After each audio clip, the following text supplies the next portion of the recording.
It's Thursday, May 22nd, 2025. This is the Hermetic Hour. I'm your host, Poke Runyon, and tonight we present a dramatic reading from my magical adventure novel, The Tomb of Prester John, chapters 8 through 10. We take up the story with Doc and Sophie in their Akisar Hotel room after escaping from Theatria's Catacombs. They dismantle the lamp of truth and use it to decipher the code in Prester John's letter. Their Turkish colleague, Colonel Renda, arrives, and they all proceed on toward Cappadocia, where they are captured by the evil genius Victor Paulesque and Khalil Ibn Iblis and his terrorists. In the subterranean world of the Troglodytes, they all travel together on an underground train and enjoy a dinner with the sinister Paulesque, in which he tries to win them over to his satanic agenda. And here we go. After coffee and the last of the baklava, they got to work. Once the registration marks on the corners of Prester John's letter were lined up with the corners of the lamp of truth's copper sleeve, the Latin words of the coded message showed up in the rectangular slots. In cavernous sub ecclesia sancti Gregori iacet thearsis prestorius Ionis. The sequence translated thus: in caverns beneath the church of St. Gregory lies the treasure of Prester John. Where is the church of St. Gregory? Sophie wondered. In Cappadocia, and much of that is underground, Roland observed. And how much of this do we share with Colonel Renda? Sophie wondered. That's a good question, Doc said. We've got to get the gold out of Turkey, but we have to find it first, and we may need his help, and especially his protection. Well, Turkey belongs to NATO, and they are on our side, she mused. Well, I'm not sure what side we are on anymore, Doc offered. Our MyTech is an MGO, but the CIA doesn't run it. Paulesque does, and he also runs your boyfriend Khalil and God knows what else. Renda said he had a cookie on that girl, Ionia, Sophie remembered. I hope she's still alive. Well, he'll be here in 10 minutes. There was a knock on their door. He's early, Doc said. Doc opened the door. Colonel Renda's scowling face boded ill. She's dead. Drug overdose, he snarled. They drugged her and raped her to death, worse than Bashi Vazuz. He handed the earrings to Sophie. From your boyfriend Ibn Iblis, he knew they were yours. Sophie closed her fists on the earrings. Her eyes welled with tears. She was so innocent, she murmured.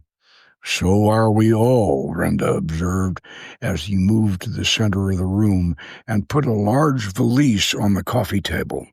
He opened the case and erected a copper wire-wrapped tube topped with a copper sphere.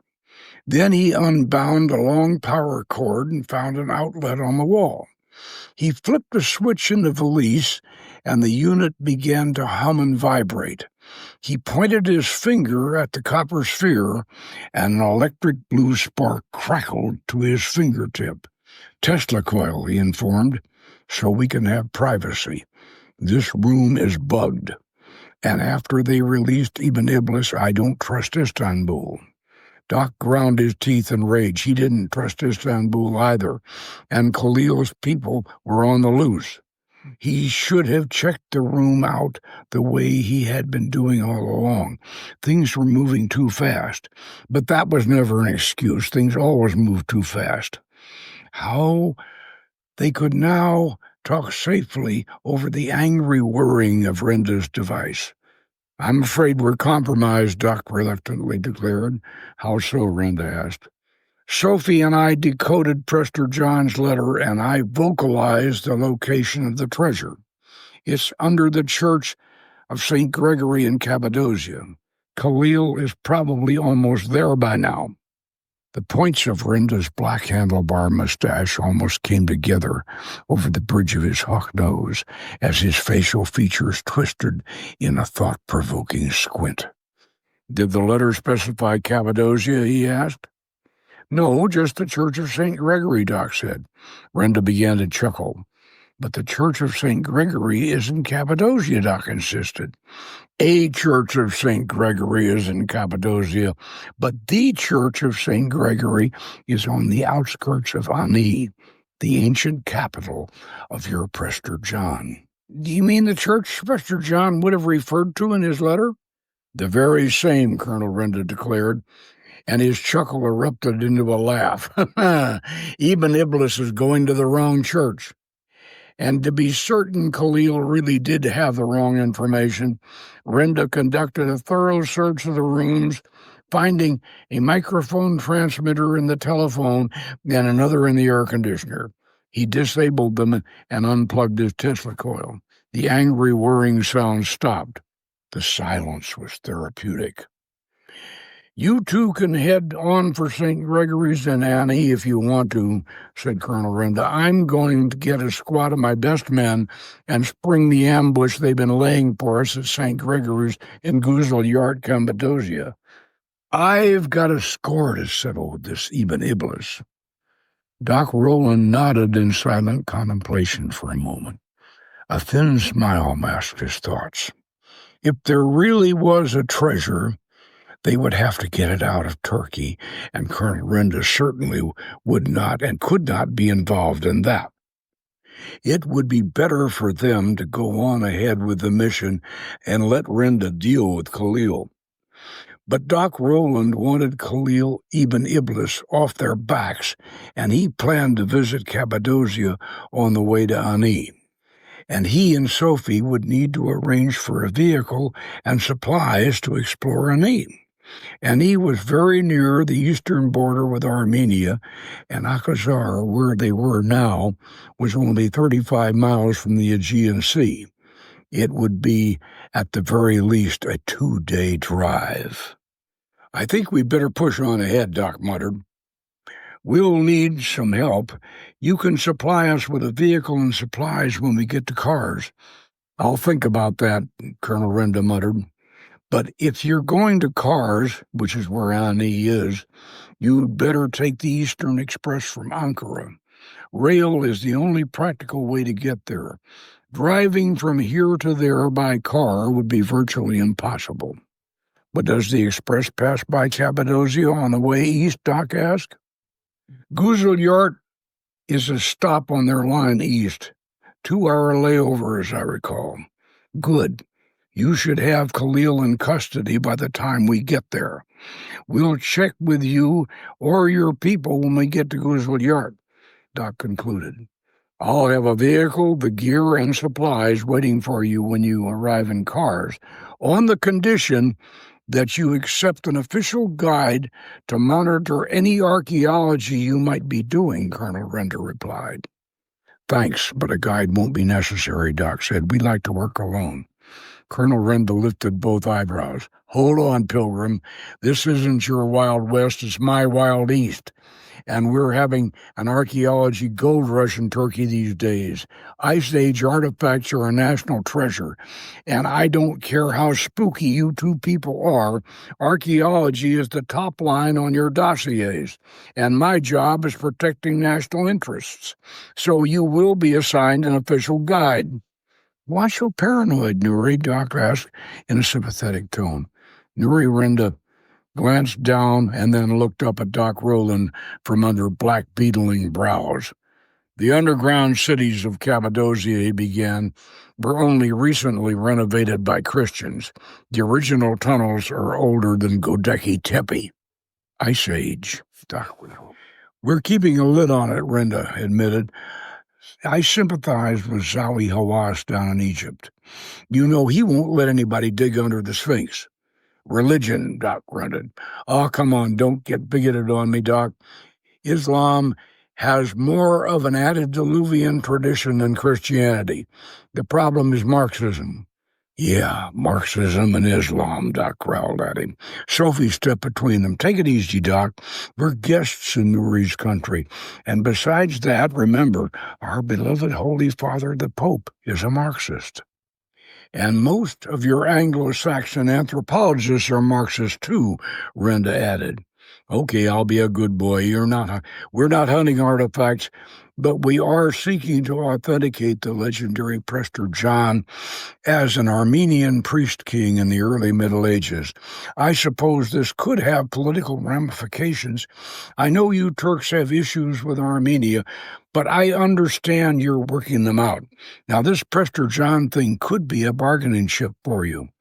Colonel Renda pulled his earlobe. This is almost word for word what your boss, Victor Paulesque, told our prime minister. Then you will help us with a vehicle and supplies. He nodded. They'll be waiting for you in cars with your guide, who will report to me, he added. We'll make reservations for you at the Grand Ani Hotel. Fair enough, Doc agreed. The whoomp-whoomp-whooping of a helicopter's rotors shook the hotel room as Colonel Renda shouldered his kit bag. Come on, you two, I'll give you a lift to Ankara. And now we go on to Chapter 9, to a strange world. And the preliminary poetry is, they say, the lion and the lizard keep the course, where Yamshi gloried and drank deep, and Bahram, that great hunter, the wild ass, stamps o'er his head, and he lies fast asleep, Omar Khayyam. And the scene is MythTech headquarters, Wilshire Boulevard, Los Angeles, California. Victor Paulesque rolled his Cuban cigar between his left thumb and forefinger as he fine-tuned his visual satellite transmission image with his right hand. The transmission was from Khalil Matawila in Turkey.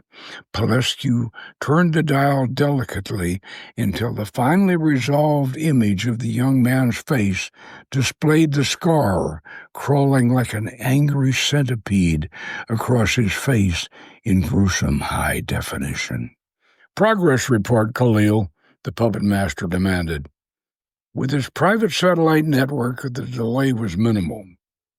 We failed at Theatria, but we know their next destination. It's the Church of St. Gregory in the underground catacombs under the city of Guzalyart. We'll get there before them and set a trap. It would be my pleasure to take Sophie alive and have my way with her. What is your pleasure with Dr. Roland?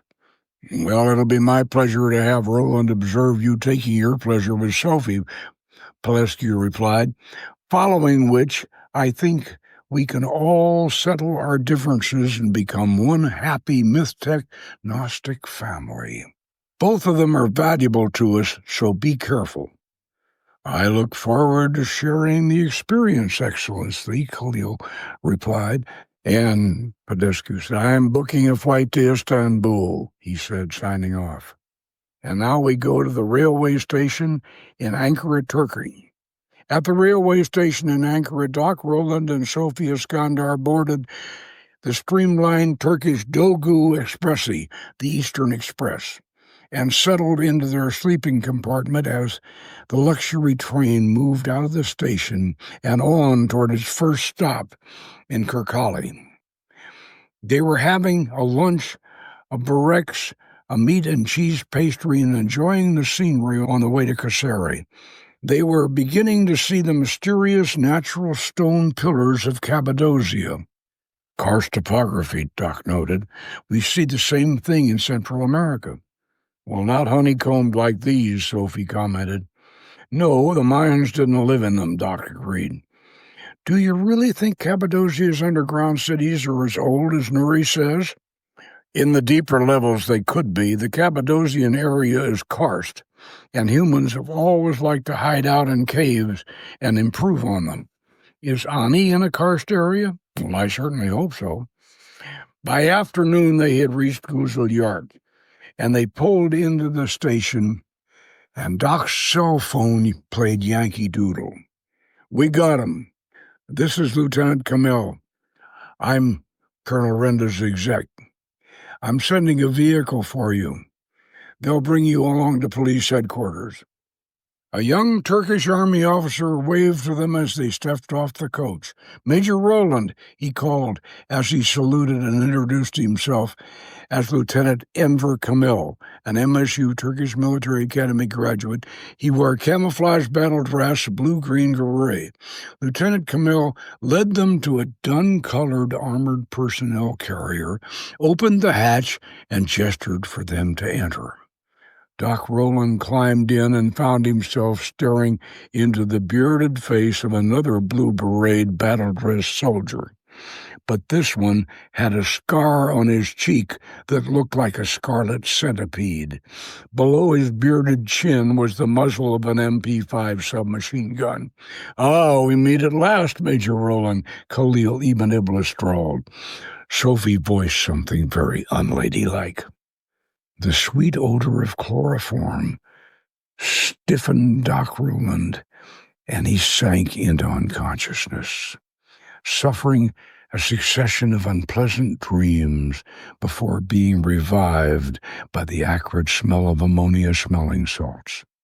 He felt himself sitting in a chair with his wrists cuffed behind his back, facing the altar of an ancient underground Christian church with Byzantine-era murals painted on its cavern walls. Doc turned his head. Sophie was sitting on his left, with her wrists also cuffed. They made eye contact. "Have they hurt you?" Roland asked. "Not yet," she murmured. Victor Paulesque stepped into their view. "Nor do we intend to unless it becomes necessary," the MythTech director explained. "Allow me to introduce you to our host, the priest of St. Gregory's, Father Maverius." He ushered a black-robed and hooded figure forward. Maverius threw back his hood and revealed his face. The pupils of his eyes were dead white. "He's a trog," Doc growled. "A what?" Sophie asked. "A troglodyte," Doc answered. "Indigenous to the Cappadocian underground. I wasn't sure they even existed." "They've been a great help," Paulesque added. "The Trogs knew that Prester John's treasure wasn't at this St. Gregory's, but we knew you'd come here first, and we knew that you knew that we knew. And the Trogs will transport us all to St. Gregory's in Annie's outside cars via one of their underground subway networks that run from here all over the Middle East." "Thanks, but no thanks," Doc said. "We'd rather go on by train to Kars and then drive over to Annie as we planned. All our equipment is on the express." "You won't need anything. I'm running this project now," Paulesque said, "so you can continue your train journey underground with us." "I thought you didn't believe there was a treasure," Doc said. "Well, the troglodytes tell me there is," Victor said, "but I won't believe it until I see it." Doc and Sophie were ordered to their feet and herded at gunpoint by Khalil, still in his Turkish uniform, into a side tunnel, while Father Maverius and Victor Paulesque walked along with them, continuing the conversation. "What do you have in common with the Trogs?" Doc asked Victor. "Religion." "Well, I thought you were Jewish." "Well, not exactly. I'm Sabbatean," Paulesque revealed. "Frankist, actually." Doc Roland was astounded. This revelation answered the many questions he and Colonel Smoley had raised about MythTech's agenda and priorities. They were far darker than mere left-wing liberalism. Sabbateanism was a 17th century satanic perversion of Jewish Kabbalah, and Frankism was its more modern 18th century revival. Turkey was and still is the main center of activity for it, and as an expert on dangerous cults and terrorist organizations, Professor Roland knew that Frankist influence was worldwide, and now Paulesque had confirmed his worst suspicions about MythTech. "Have you converted the Trogs to Frankism?" Doc asked Victor. "Well, not necessary. They've been Satanists since the Middle Ages, so we get along fine with them."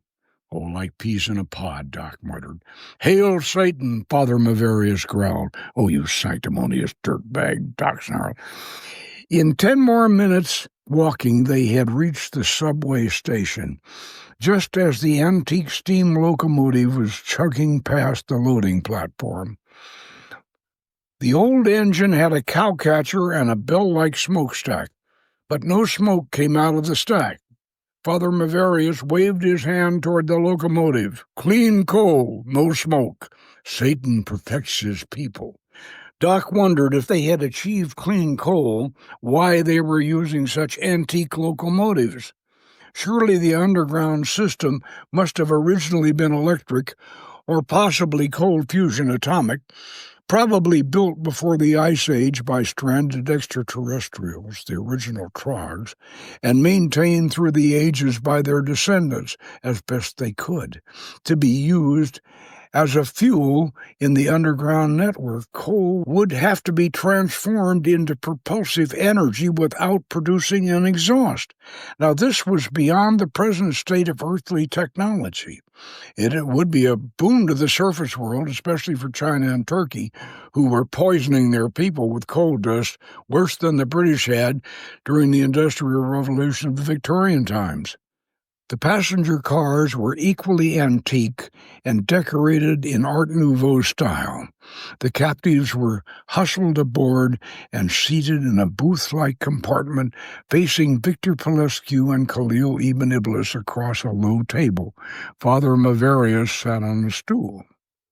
Sitting in a cramped booth with both hands tied behind our backs is not very comfortable, Doc suggested, looking at Sophie, who was already squirming. Oh, we can manage that, Paulesque said as he motioned to Khalil to free their bonds. I want you both in the right frame of mind when we get to St. Gregory's in Ani. We transferred your luggage from the express to the Ouroboros here. Now, the Trogs are so nostalgic, naming their train after the great worm. Now, that's the power of myth, isn't it? And by the way, we have your lamp of truth, Khalil offered, and you can finish your dance. It was just getting interesting when Colonel Renda and his troops interrupted us at Theatria. My dance has nothing to do with the treasure, Sophie said, but Doc nudged her under the table. He didn't want them knowing anything about the lamp and its real connection with the Prester John letter. If they couldn't find the treasure in Ani, there was a chance they would leave both Sophie and himself alive. At least they would have time to escape, or perhaps to be rescued. Sophie acknowledged his nudge with a wink. Your Jewish colleagues don't have a high opinion of Sabbatism or Frankism, Doc offered. Oh, Gershom Shalom's dead, Paulesque grunted. But he knew your Kabbalah was flawed. What's the chartering motto of MythTech, Doc? Paulesque asked. Controlling the power of belief for world peace, Doc answered. And who was the greatest myth-maker of Western civilization, Paulesque asked. Doc knew that Victor was leading him by the nose, but verbal chess games were an academic's favorite cocktail party sport, and Doc thought it would be good to lubricate the proceedings. What do Trogs have to drink on this train, he asked. Victor raised his hand and snapped his fingers. In less than 10 seconds, a Trog waiter appeared with a tray of baklava and 3 glasses of Turkish raki, lion's milk, and 1 glass of blood-red sorghum. Khalil passed the serving tray to Sophie. She took a bite of the pastry and washed it down with the white liquor. Doc sipped the raki. Potent, he commented. I prefer their fermented turnip concoction, Victor commented as he sipped the sorghum. Now to my question, Dr. Rowland. Who was the great myth-maker of Western civilization? Paulesque repeated again, blowing cigar smoke in Doc's face. Doc Rowland fished his pipe and his tobacco pouch out of his utility vest and went through his pipe-packing ritual, finally imposing on Victor for his lighter so he could properly ignite his pungent tobacco. Then he inhaled and exhaled a cloud of smoke in the director's face as he answered, Moses, or whoever wrote the book of Genesis, rewrote it. Paulesque coughed. "What in the hell are you smoking?" "Tobacco grows wild in the Amazon. It's very spiritual." "Moses is not the answer I was looking for, but from a religious perspective, it is correct. Ezra and his Deuteronomists, who rewrote Genesis, replaced the Most High God Elion and gave their vengeful Hebrew dragon Jehovah his universal throne. Even Elion's own son, Christ Emmanuel, was not able to declare his true celestial patrimony. Christianity was hamstrung from the onset, bound to the rewritten Torah, even in the Roman Church." "All very true," Doc said.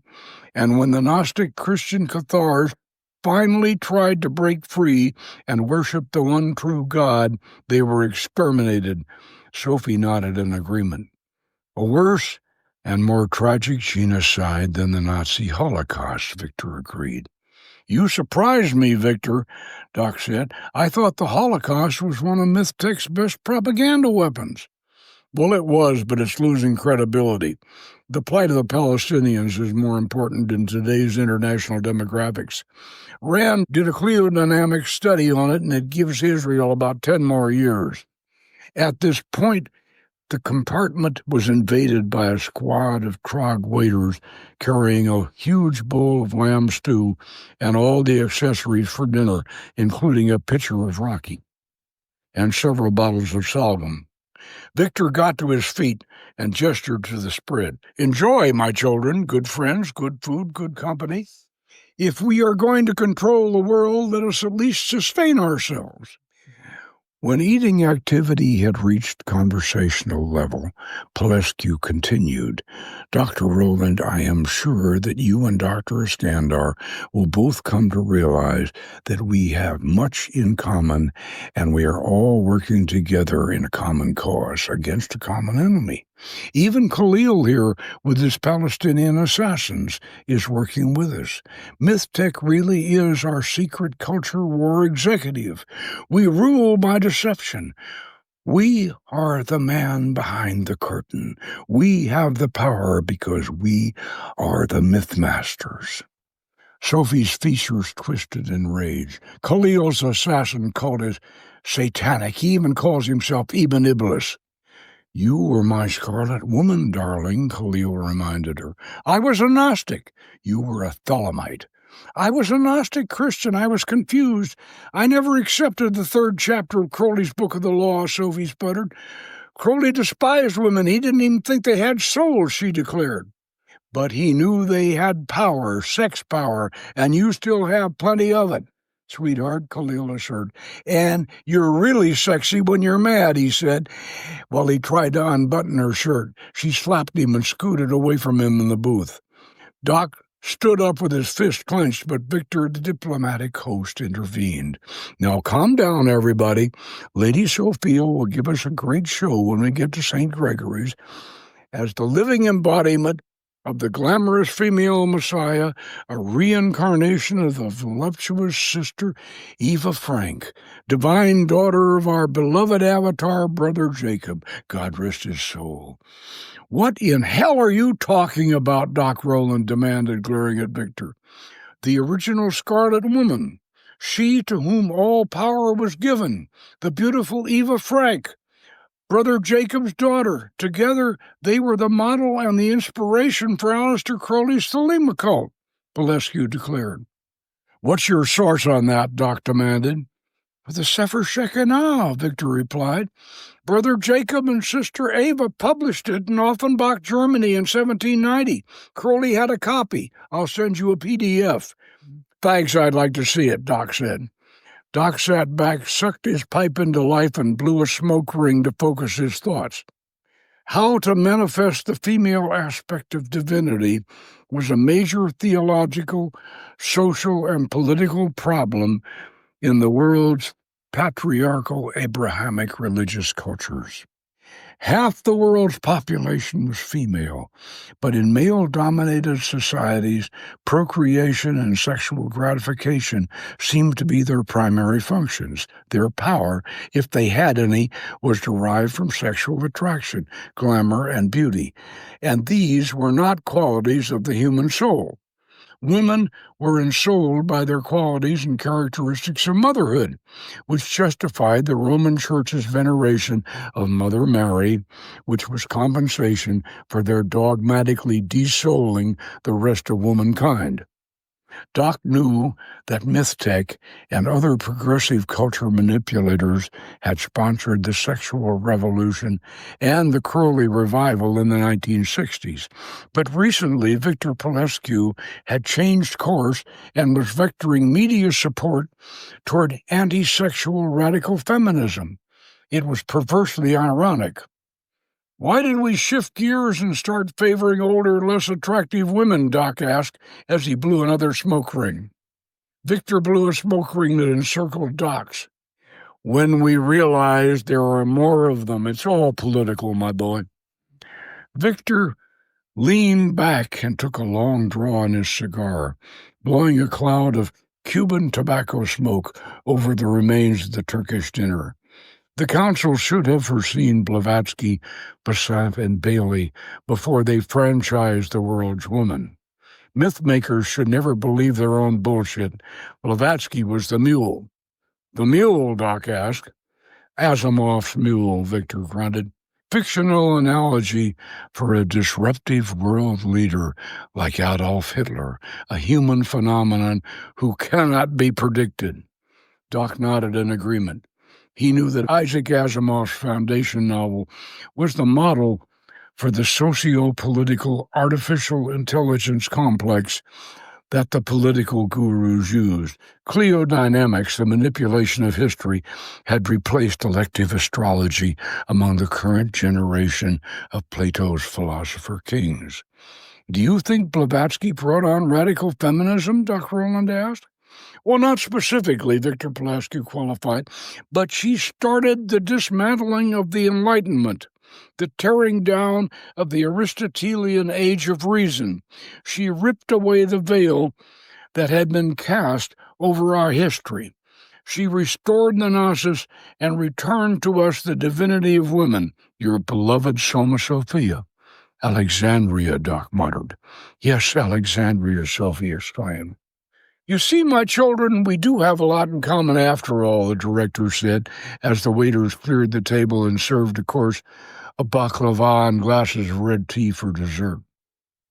"And now, for after-dinner entertainment and education, we shall call on Venerable Frater Maverius here to narrate for us the infamous, or famous in the underworld, Luciferian cyclorama depicted along the walls of this tunnel in an artistic collage of bas-reliefs, sculptures, murals, miniatures, and models, presenting a graphic history of the elder race who descended from the stars and colonized our planet over 100,000 years ago, and they were forced to retreat underground to escape the deadly radiation of solar flares from the sun.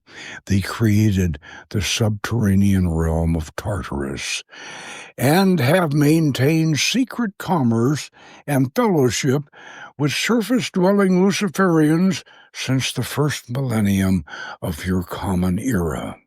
Victor raised the window shades, revealing the smoothly polished rock walls of the railway tunnel, passing by at what Doc estimated to be about 50 miles an hour.